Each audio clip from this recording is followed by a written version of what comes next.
Hi, so I just wanted to pop on and say I now have my Maple up and running in clinic, and I wanted to just give you a little bit more information on how the Maple device works. So this is the probe for the Maple device. So anybody that can tolerate an examination in physiotherapy would be fine to use one of the Maple probes, which is really good because some of the probes are a lot bigger, particularly for bipolar examination or bipolar use for neuromuscular electrical stim. The probes are quite a bit bigger, but these ones are really nice and small, so anyone that can tolerate an examination would be absolutely fine. So even if you have discomfort vaginally or rectally, it's a really nice, comfortable probe to use.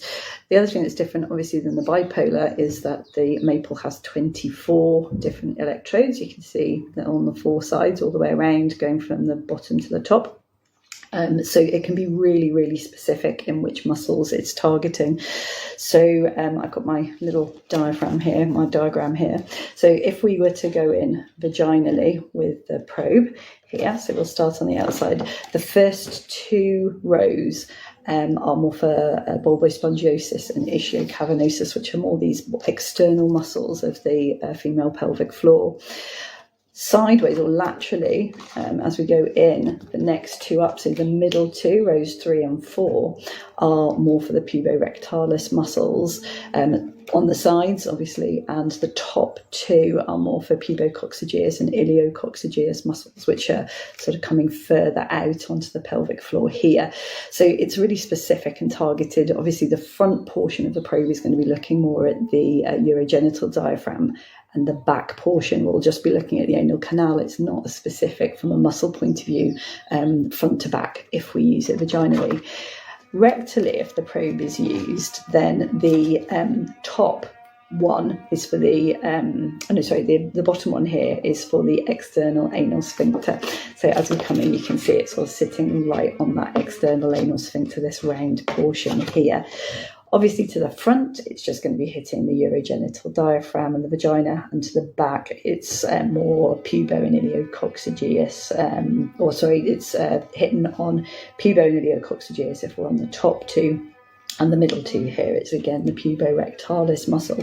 So it is a really specific way of targeting certain areas of the pelvic floor.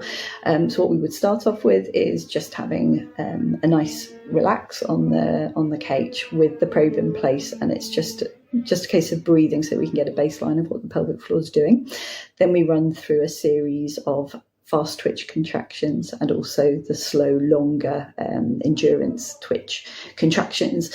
And that gives us a picture of what's overworking, what's underworking, and then we can treat from that point. So we can turn off different electrodes, turn on different electrodes, set them at different rates so that we're getting the right treatment in the right place, much more focused. Obviously, the first thing we want to do, though, is assess your pelvic floor to make sure that what we're feeling, we can then justify the use of the probe and accurate treatment. So as I say, now got it in clinic. So if you do want any more information on Maple, please do get in touch. I'd be delighted to talk to anybody, or email more information if you need it. Thank you very much.